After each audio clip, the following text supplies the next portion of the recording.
Can a pretty face save an ugly personality? Well, we are going to find that out by the end of today's video, and we are going to use Jennifer Lopez and Blake Lively as examples. Both ladies have been in the spotlight these past couple of weeks, well, months at this point, and it's not for good reasons at all. If you've been active online, you've definitely seen at least one of them getting exposed for their rude and insensitive behavior. I've been seeing a lot of videos showcasing Blake and Jennifer in an unfavorable light on my feed lately, and I even made a video reacting to one of the interviews, so if you want to check out my TikTok, feel free to, period. But their ongoing behavior and the recent incident I had at my local coffee shop has inspired today's video. Does being beautiful or having power, in the case of Blake Lively and Jennifer Lopez, does that give someone a free pass to act however they want, or does an ugly personality ultimately make them unattractive? Let's dive into the stories of Blake Lively and Jennifer Lopez to find out how their actions have shaped public perception and whether inner character is more important than outer beauty. But one thing I will say is that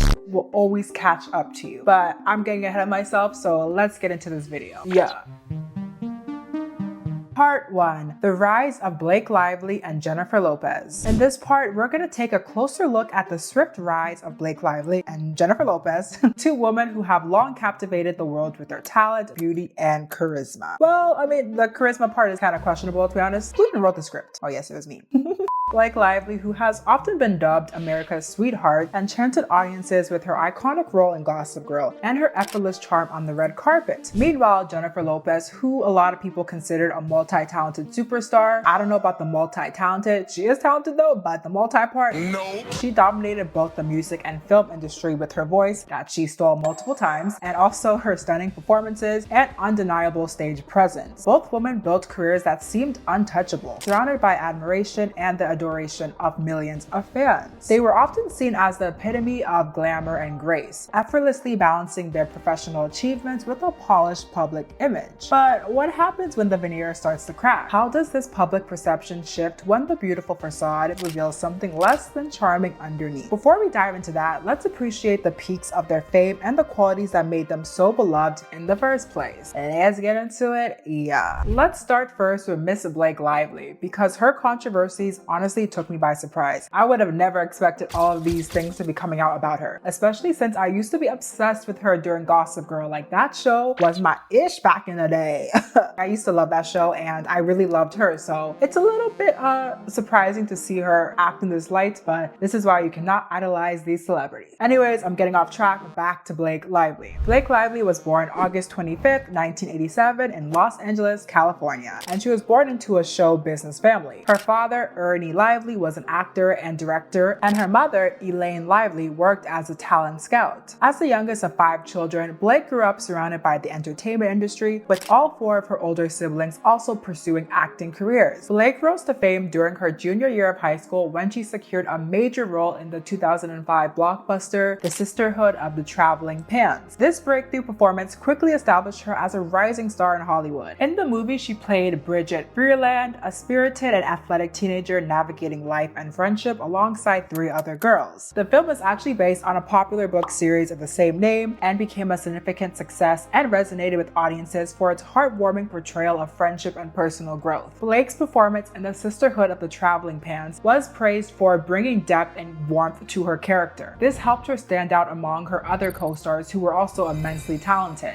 The movie not only launched Blake into the spotlight, but it also laid the groundwork for her future roles in Hollywood. I did watch this movie when I was younger, but I only remember it faintly. Like, I don't remember the actual details of the movie because it has been such a long time, but it was a very heartwarming coming of age, really nice movie. So low-key, I might rewatch it again just to jog my memory. I do remember just loving Blake in the movie as well. But just 2 years later, after the success of The Sisterhood of the Traveling Pants, Blake would land her most iconic role as Serena Vanderwoodson on CW's hit teen drama Gossip Girl, a role that would define her career and make her a household name. And this is where I really fell in love with Blake Lively because, first of all, I was pretty impressionable because I was younger, but I just thought she was gorgeous. I thought her character was amazing. I thought she was literally the definition of a blonde bombshell, tall, slim, beautiful, blonde, beautiful smile. Like, I was like, wow, like she just seems so amazing. I guess I was giving her a little too much credit, but I really did like Gossip Girl, even though I stopped watching it like after maybe the 4th or 3rd season because it became too repetitive, but I still liked it nonetheless. Following the end of Gossip Girl in 2012, Blake Lively continued to build her acting portfolio with a series of successful films, including The Age of Adeline, The Shallows, and A Simple Favor. Her performances in these films showcased her versatility as an actress, allowing her to transition from television to the big screen with ease. She took on roles that were quite different from Gossip Girl, which solidified her as one of the most sought after actresses in Hollywood. Because when you're known for one show, it's really hard to branch out of that and build your own career out of that show or successful movie series, but she did a very good job at branching out and getting other acting gigs that were completely different from Gossip Girl, which has definitely helped her in her popularity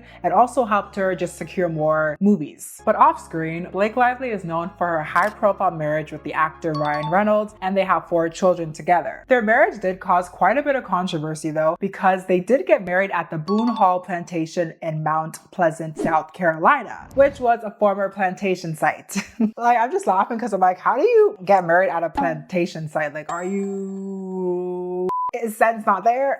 And if you don't know, plantation site is where they had slaves working during slavery. But after the controversy, Blake Lively and Ryan Reynolds did issue an apology. I forget what they said, but you could probably find the apology somewhere else. But I do know that they said they're donating, I think, $500,000 to a charity, something like that. But it doesn't even matter because people still, to this day, call Blake Lively Plantation Princess. I can't lie, I did chuckle when I heard that name. I was like, who made that name? It is funny though. But one thing that I'm like kind of side-eyeing is the fact that I don't hear anyone call Ryan Reynolds Plantation Prince when they both decided to get married there. So I'm just like, it's not just Blake Lively who got married, also Ryan Reynolds did. So let's keep the same energy for both of them. You know what I'm saying? No. But nonetheless, despite the controversy that was surrounding their wedding, they are still seen as one of Hollywood's most beloved power couple. But overall with Blake Lively, she was often portrayed as the quintessential girl next door with a touch of high elegance. She combined an approachable, relatable charm with a sophisticated style that made her a favorite both on screen and on the red carpet. Her ability to embody the sweet, down-to-earth persona while exuding glamour and grace allowed her to appeal to a broad audience, solidifying her status as a beloved Hollywood star. Now, on the other hand, we have Miss Jennifer Lopez, also known as J-Lo, and she has built a very impressive and remarkable entertainment career that dates back to the 1990s. Hailing from the Bronx in New York City, Jennifer Lopez began her Hollywood journey as a dancer on the sketch TV show Living in Color. I will say though, a lot of people have questioned Jennifer Lopez's ties to the Bronx because she brings it up a lot in her documentary and her music, and she even has a song called Jenny from the Block referring to, you know, the Bronx, but she always brings it up like she was out in the streets hustling, trying to make a name for herself in the Bronx. There's even this video of her that's actually so funny.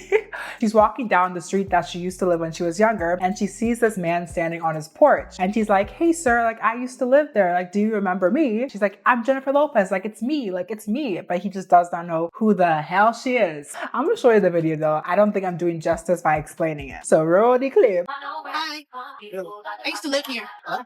I used to live here. Where's your name? Huh? Where's your name? My name is Jennifer. Jennifer? Yeah, I used to live and my room was upstairs right there. Jennifer. Jennifer Lopez. Who's Jennifer Lopez? Me. I used to live here.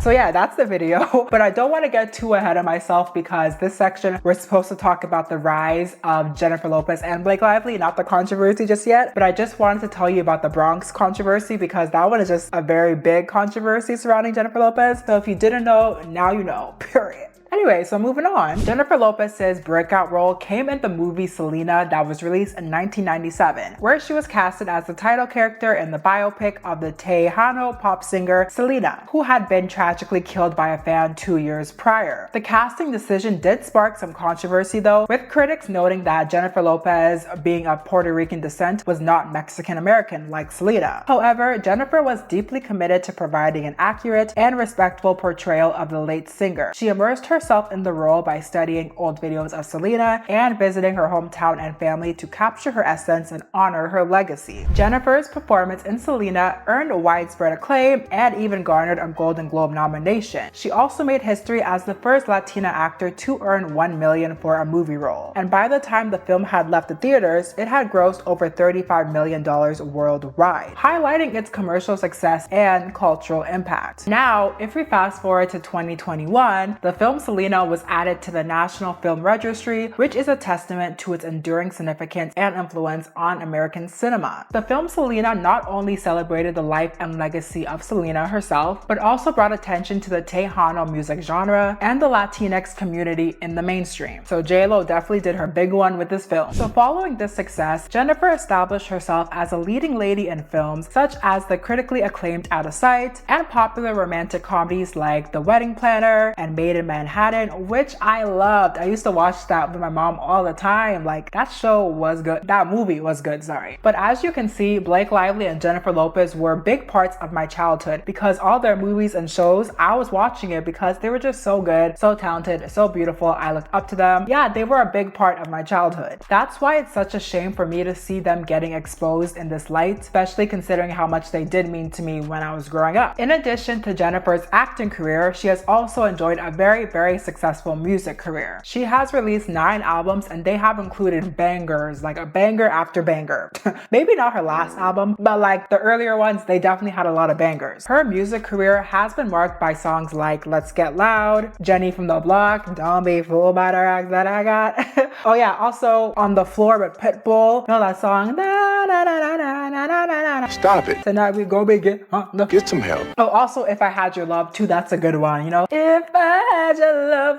Her songs were on repeat when I was growing up. Jennifer's personal life has also been highly publicized. She has been married 4 times, including to the salsa icon Mark Anthony and the actor Ben Affleck, who is now her ex again because they are getting a divorce. But the public's perception of these 2 stars were overwhelmingly positive. Blake and Jennifer were not only admired for their talents, but also their beauty, elegance, and the way they seemed to embody the best qualities of Hollywood stardom. For years, they were seen as glamorous, gracious, and above all, genuinely likable. They were the kind of celebrities that you wanted to root for, the ones who seemed to be living the dream while also staying humble and approachable. Blake Lively's effortless style and engaging screen presence made her a fashion icon and a beloved figure among fans. Meanwhile, Jennifer earned the title of the Queen of Reinvention, continually evolving her image while staying remarkably relatable, or so it seems.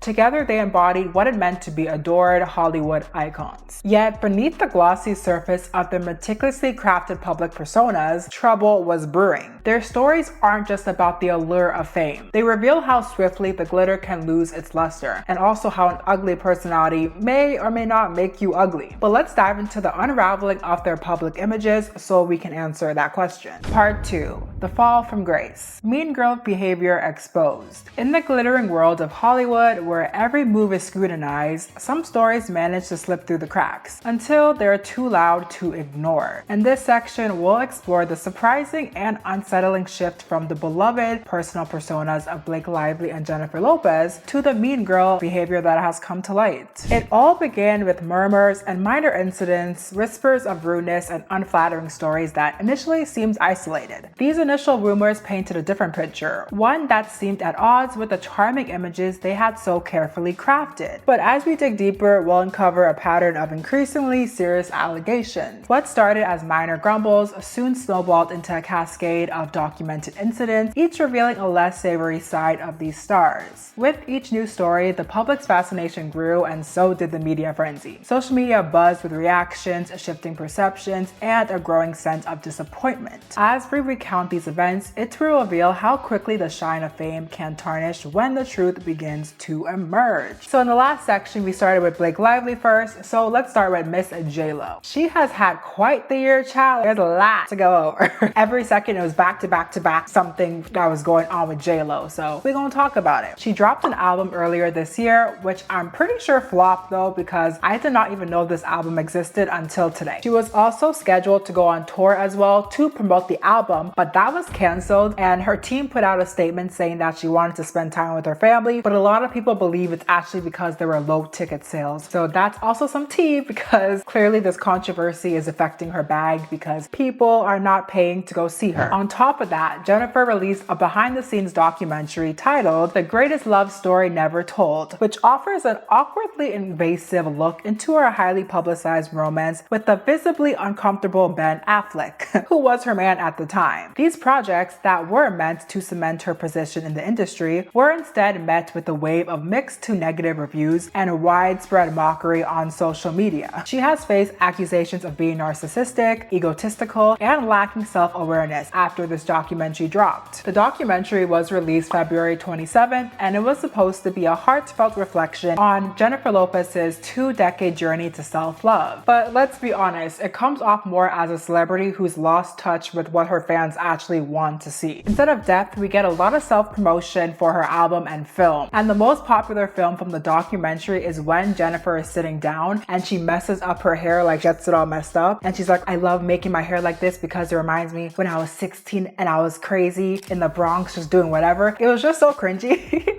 And people immediately clocked her trying to act relatable when that's not who she is. She's not relatable, and these people need to stop trying to act relatable to us when you're that rich. But I want to show you the clip first, so roll the clip. I like taking my hair out like this.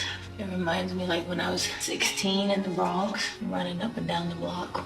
A crazy little girl who used to be wild and no limits, all dreams and yeah, people were quick to call her out because Jennifer actually went to a private school when she was in the Bronx. So people were like, why are you trying to act like you were trying to hustle, make money, and do all that when you were in a private school? Like, a lot of people were clocking her disconnect with the Bronx because she was trying to act so relatable and like she just came from the Bronx and she had to hustle her ass up to get to where she is. Like, I'm not gonna take away the fact that I do believe she did hustle and work really hard to get to where she's at right now, but I think she's lying a little bit, girl, like just a little bit. There's nothing that people hate more than someone who is trying so hard to be something that they're not, especially when they think that they can play in our faces and convince us that this is who they are, like they're a hood person, they're a hustler. If you're not that, that's cool. But if you are not that and you're trying to make us think that, then we're like, okay, do you think we're stupid? So that's why I feel like a lot of people are not messing with Jennifer. Once you start making a certain amount of money, stop trying to be relatable and just live in your truth. That's my advice to all these millionaires and billionaires out there. Didn't y'all not see the way the internet clowned Drake? It was because he was putting up a facade and just changing his accent every 2.5 seconds, and we just didn't know who the real Drake was. And more tune for your head top, so watch how you speak on my name, you know? People want authenticity now, so if you're putting up a front, it's only a matter of time until the cracks start showing and it reveals who you truly are. And that's exactly what's happening with Jennifer. And also Blake. The documentary mostly shows her rehearsing for her new movie and reconnecting with Ben Affleck, who is now her ex again.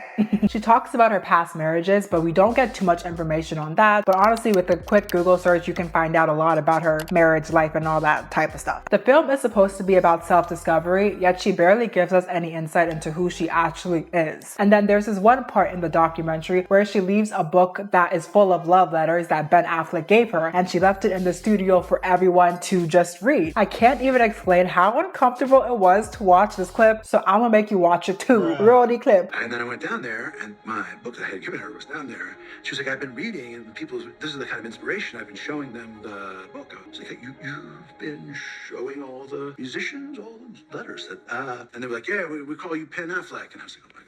So the marriage doesn't work the first time because Ben doesn't like this amount of public scrutiny on his relationship and he wants to keep it private. And after all this time, what does she do? She decides to make the most public spectacle of a relationship possible and force this man into a documentary about it, not just the album. Look at how uncomfortable he is. And then this part from Ben, he nails it so well with this line. I did really find the beauty and the poetry and the irony in the fact that it's the greatest love story never told. And if you're making a record about it, that seems kind of like telling it. So that was the video, and a lot of people who did watch this video agreed with the content creator. Because girl, why are you invading your partner's privacy, their boundaries, and making your relationship super public when that is clearly something that they do not want? I think she wanted it to be a cute couple moment, like ha ha ha, like oh my god, my wife is so embarrassing, she's embarrassing me, like something like that, or like I don't know. But it was just not giving, and people did not receive it well. And I think this just shows how out of touch she is with, I don't know, reality, or just with what her fans want to see. Because when you're that rich, you are out of touch. Like unless you experience how it's like to not have all that money, then you will never know. And I'm pretty sure she didn't grow up super rich, but she has been rich for decades now, so she doesn't think the way you and me think. There's definitely a disconnect. And in an interview with Variety magazine, Jennifer admitted that she financed the film herself, and it was $20 million to make. So a lot of money. Like we know this girl got a lot of money, because if she has $20 million laying around to make a project, she got money. And that probably explains why she is so out of touch with what people actually want to see from her, but I digress. So keep in mind that she did spend $20 to make this film, and in the documentary, she is seen thanking her team, and she says, I know I expected the moon when we had the budget for like a pack of gum. Jennifer, I just want to know which pack of gum costs $20 million. Let me know. Why are rich people so out of touch with reality, and why do they feel the need to act relatable when they're not? Like if you are worth a certain amount of money, you're not relatable, and that's fine, just own it. I know how frustrating it is to hear someone that's that wealthy complain about money. Like girl, you got money, be quiet. If you watch any videos on TikTok about her documentary, then you have basically seen the whole thing. Her biggest misstep with this documentary was trying to come off as relatable when she's clearly not, especially in this economy. And there also has been a lot of stories on TikTok where people share their experiences with Jennifer, and they're not very favorable. But granted, some people may be lying just to feel like they are a part of something, and they might just want to hop on the J-Lo hate train, so that's also something to consider, because we don't really have any way to fact check everyone's story. However, when you have a reputation for acting a certain way, it makes it very easy for people to lie on your name. If you told me that the rapper Future was expecting 8 different children with 8 different women at the same time, I would believe you. But there have been some moments captured on camera that have shown J-Lo in an unfavorable light, and one of the recent ones was at the Met Gala, so let me show you. It already hasn't been J-Lo's year, with people saying that she's out of touch, people just making her an entire meme out of the clips from her documentary. Then there are a lot of people coming out saying that they've met J-Lo and she's extremely rude. And this clip right here of her getting asked who she's wearing at the Met Gala is not doing her any good on those claims that she is rude. What are you wearing tonight? The reaction that she gave was as if this person should have automatically known who she was wearing. Like the audacity of this person to ask J-Lo who she was wearing at the Met. Like obviously she's wearing Schiaparelli. Meanwhile, when Keke Palmer is getting a compliment or, you know, asked something on the carpet, she is just glowing. She's making everyone feel good. Keke, what's it like to be so beautiful? Oh my gosh, you should.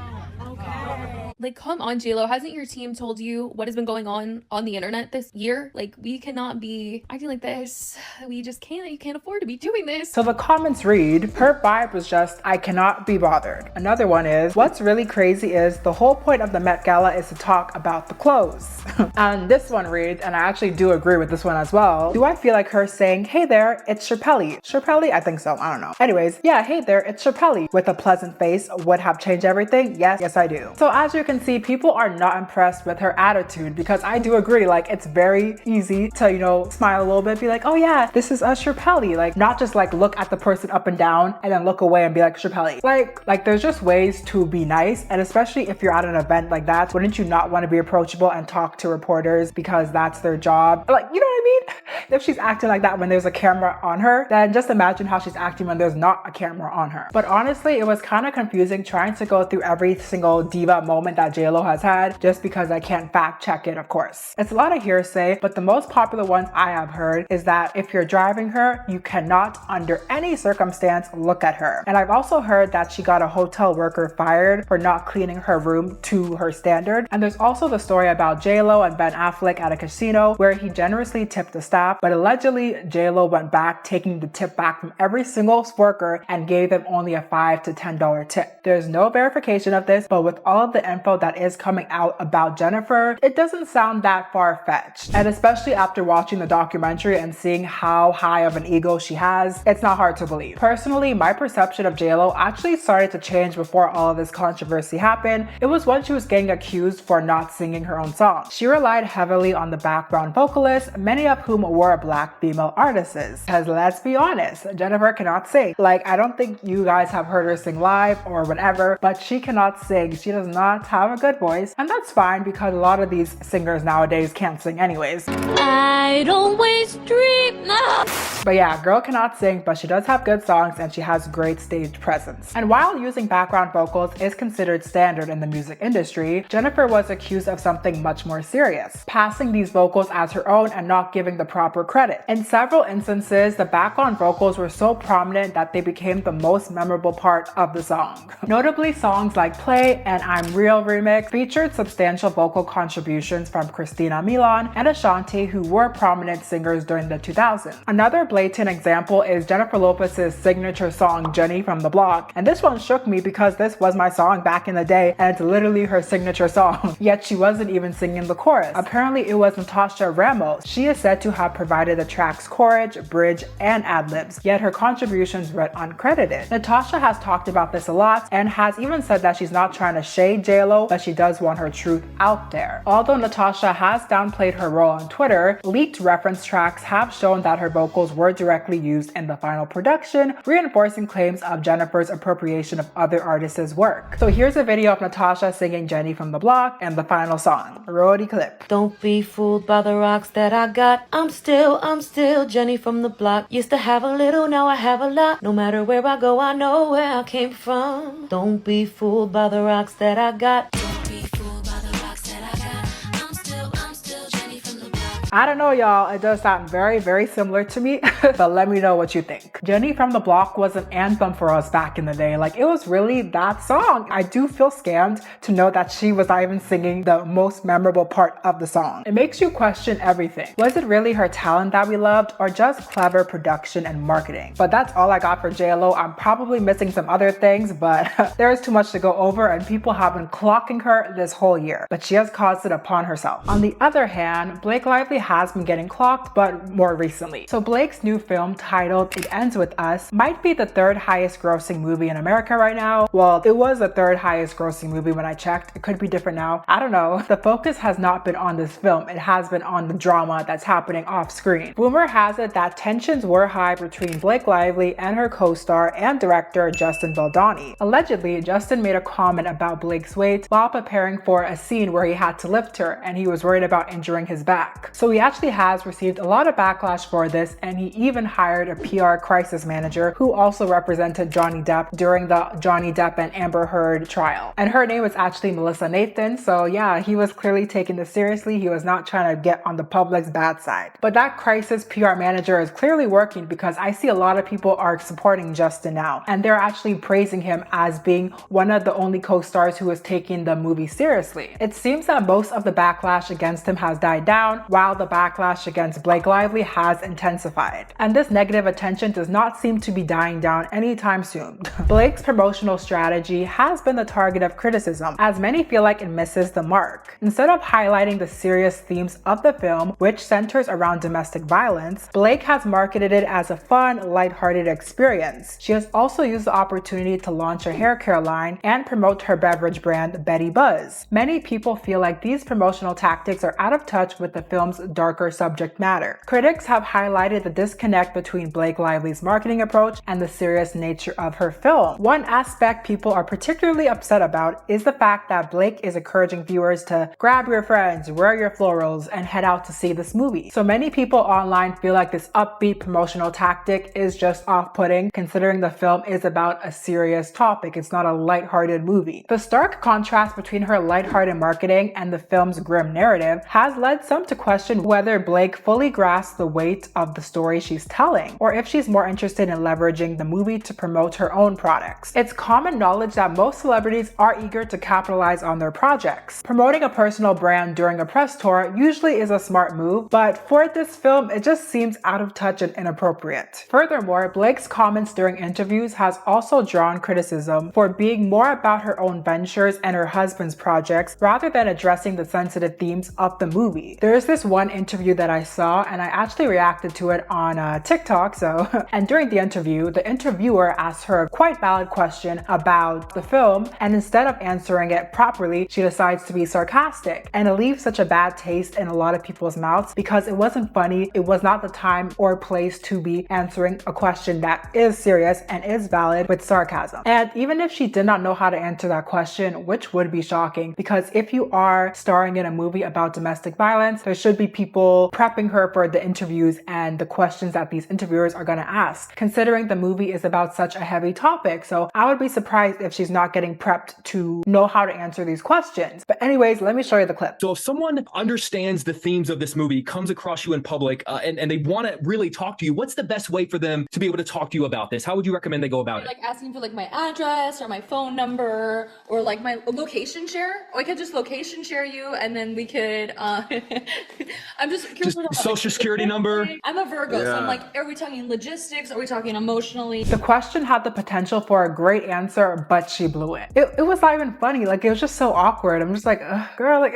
so she did answer the question afterwards, but it was already too late. People did not like her first answer. She already started off the answer by being insensitive and just being sarcastic, and it already rubbed people the wrong way. Some comments read, I like Blake Lively since the Gossip Girl series, but now after watching her interview like this and her interview with the girl, it's so disappointing. I don't like her anymore. Respect, girl. This one says, it was such a good and valid question too, because someone may connect to the character and imagine her reacting like this. This one says, it was such an intelligent question too, like it had the potential to have such a deep and meaningful answer, and she just gave such a disappointing response. So the general reaction from the public has not been favorable, and there are some people who have come to Blake's defense, but it's a very, very small group of people. And this is not the first time that Blake's actions have made people raise their eyebrows. In past interviews, she has been seen making controversial remarks, such as defending Woody Allen during the height of his sexual abuse allegations. I do not know all of the allegations that have been made against Woody Allen, who is an American filmmaker, but I do know that he married the adopted daughter of his partner, Mia Sparrow. And keep in mind that he met this adopted daughter when she was 11 or 10 years old. And there's about a 35-year age gap between them. I think he would have been around 45 years old and she would have been around 10 or 11. That's odd. That's extremely odd. But I don't want to get too into it, so if you are interested in learning more, just check it out. I'll probably leave an article down below too if you want to read more into it. But all I know is that I would never in my life defend someone who did something like that. So a lot of people were like side-eyeing Blake Lively when she decided to defend him. And she has also been called out for romanticizing antebellum South in a spread for her now closed lifestyle brand called Preserve. So on this site, she released a fashion editorial titled The Allure of Antebellum on Columbus Day. And this fashion editorial was inspired by the pre-Civil War South.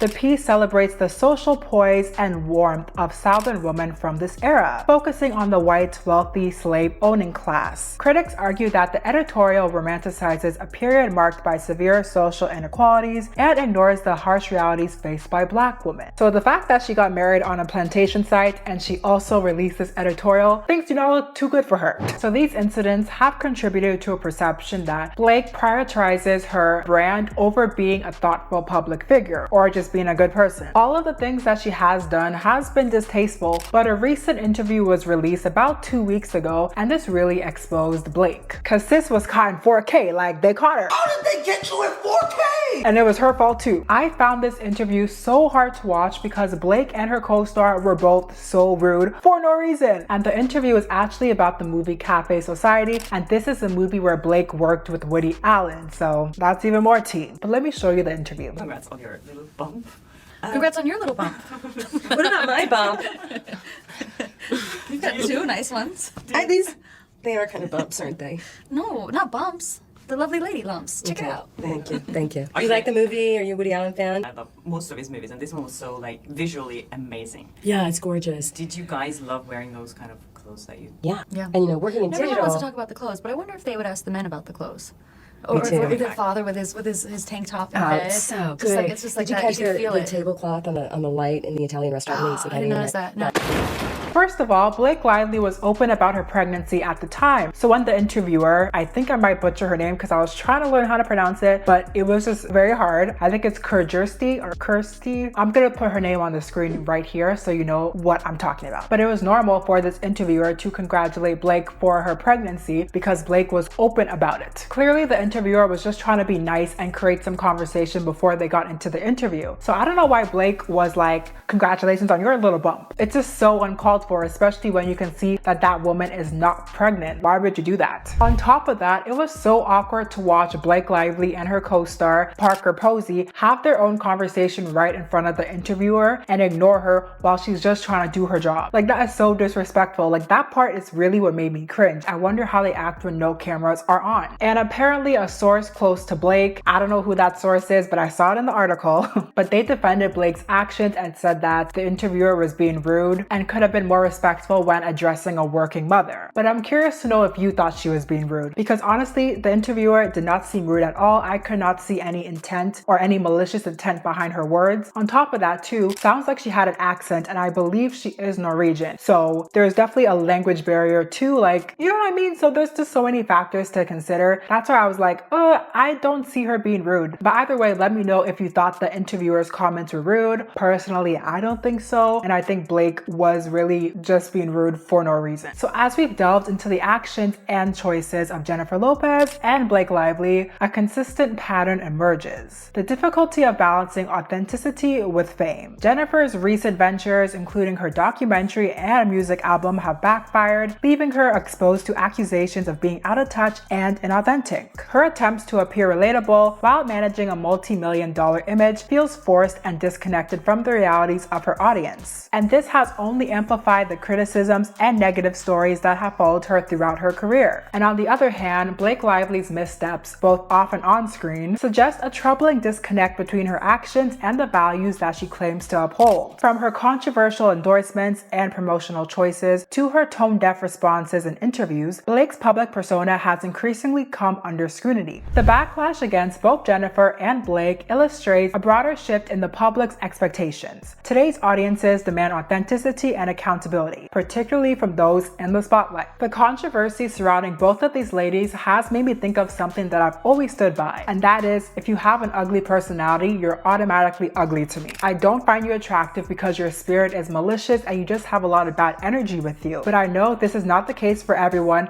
because people literally think that serial killers are cute. Like, I don't know if you guys heard about that guy who killed, I think, 2 people or 1 person, but he's called the Joker on TikTok, and people find him cute and attractive despite the fact that he literally is a murderer. Like, you can't make this ish up. And there are so many people who have done terrible things and people still find them attractive or still want to be around them because they find them attractive. Like, it's so bizarre. But anyways, let's continue this conversation. Part 3. When your personality makes you ugly. In Hollywood and in our everyday lives, we often get caught up in the glittering allure of outer beauty. But what happens when that outer beauty starts to lose its luster because of what's on the inside? This segment will explore the concept of inner beauty versus outer beauty, examining how a person's character can dramatically alter our perception of their physical appearance. So let's start the segment with what you guys had to say. Over on Instagram, I asked you guys a couple of questions pertaining to this topic, so let's see what you guys had to say, period. So the first question is, have you ever found someone less attractive after seeing their rude behavior? 81% said yes, it changed my view of them. 3% said no, I separate personality from appearance. 4% said never experienced that. 13% said sometimes, depends how bad the behavior was. It's interesting that some of you guys can separate appearance from personality, or it may just be a thing where you guys think that appearance is all about physical attractiveness. Like, that could be your own perception of it. So regardless of how someone behaves, if they're physically attractive to you,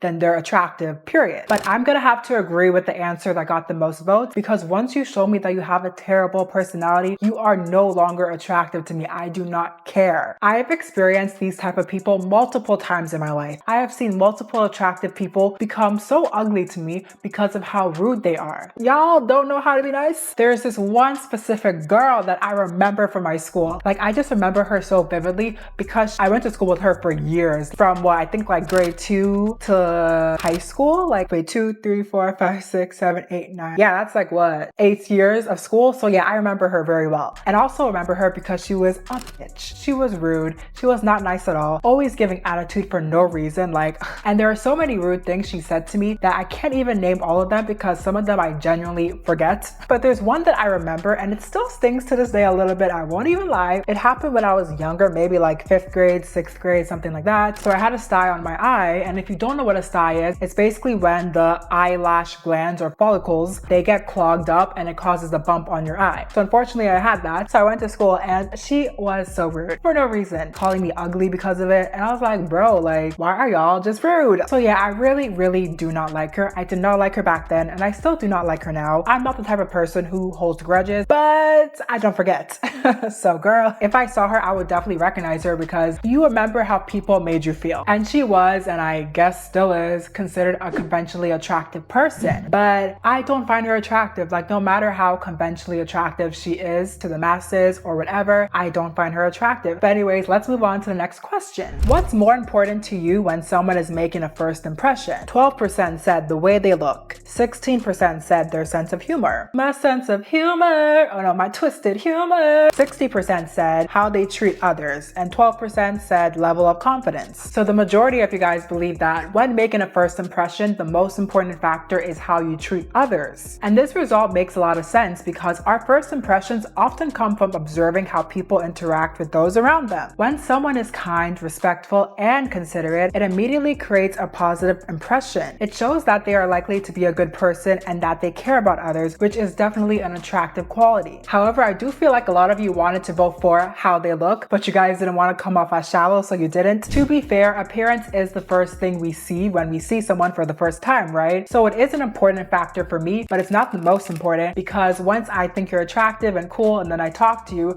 then you're actually a terrible person, that physical attraction is all gone. So it's not the most important, but it definitely is an important factor. And the second most popular answer was sense of humor. And this one I also do agree with as well. Life is just so weird, so silly. Honestly, we shouldn't take ourselves too seriously every second of the day. So I do like to have fun. I like to smile. I like to, joke around, even though life can get a little bit ghetto sometimes. So yeah, a good sense of humor would definitely win me over, period. And the last question is, do you believe outer beauty can overshadow a bad personality? 5% said yes, looks are everything. 57% said maybe for a while, but not forever. And 31% said no, personality is what truly matters. Then 7% said it depends on the person and situation. So most of y'all believe that outer beauty can overshadow a bad personality, but only for so long. So this suggests that initial attraction can be powerful, but it's not sustainable if that personality is terrible. Your attractiveness might be able to get you through doors, but it's not going to keep you in the rooms. That's called motherfucking bars. I know that's right. But the second popular answer was like, no, personality is what matters. And a lot of y'all believe that outer beauty cannot overshadow personality no matter how beautiful you are. So Zainab swiped up to this question, so I want to read what she said. I really believe that when an extremely attractive person behaves in such a disrespectful and degrading manner to those around them, they lose their shine of attractiveness in my eyes. It's like getting an ick, but it truly changes how I view this person because their beauty then is completely discarded. And I love how she worded it, and I will have to say that I do agree with this stance. Once you show me that you're a terrible person, it's a wrap for me. It's a chop. Deuces. You don't have to worry about me. You do not have to worry about me. But as always, thank you so much for participating in these polls. It's always interesting to see what you guys have to say about these topics. So if you want to be part of future conversations, make sure you go over to NK's World on Instagram to be part of that conversation, period. So let's talk about inner and outer beauty real quick. Outer beauty refers to a person's physical appearance. It's the features that are visible to the eye, such as facial features, body shape, skin tone, hair, and overall grooming. It's what people first notice when they look at someone, and it's often influenced by society societal standards of attractiveness, fashion trends, and cultural ideals. And when it comes to inner beauty, it refers to the qualities that make up a person's character and personality. This includes traits like kindness, empathy, integrity, compassion, intelligence, and a sense of humor, of course. Twisted sense of humor. I feel like I'm singing the words wrong. Anyways, you know Espresso by Sabrina Carpenter? Yes, you do. It reflects a person's true self and is often considered more enduring and meaningful than outer beauty because it relates to who someone is rather than how they look. So to put all that together, outer beauty is just about physical appearance, it's about how you look, while inner beauty is who you are and how you make others feel. So we got it, period. And Hollywood is literally built on illusions. But one thing remains true. What really makes a person beautiful is how they treat others. That might sound cliche, but that's the truth. No amount of makeup or styling can mask a mean-spirited personality or an arrogant attitude. That will all come to the light eventually, just how it did with J-Lo and Blake. I have not experienced the wrath of Blake Lively or Jennifer Lopez up close and personal, and I hope I never have to experience that in my life, hopefully, but I am not impressed with what I have seen. But when a woman is beautiful but she's rude, people are gonna clock that real quick. I'm still gonna hold Blake Lively and Jennifer Lopez accountable for their actions. If there's anything to take away from this video, it's that we need to be nicer to people. Not only nice to people who are on your level or people who you find attractive. Because in the end of the day, outer beauty will only get you so far. Yes, it's important, but it's really not everything. People will forget the type of shoes you wore or how you looked, but they will never forget how you made them feel. So make it count. Anyways, thank you so much for making it to the end of this video. I appreciate you. Please leave your comments down below. I would love to read it. I'm very excited to read it. Anyways, get into it. Yeah, I am hungry and I'm tired, and yeah, it took me 4 hours to film, so I'm gonna go eat and sleep. So yeah. Anyways, peace out. Bye. Just had a little, but I want a lot. No matter where I go, I know where I came from.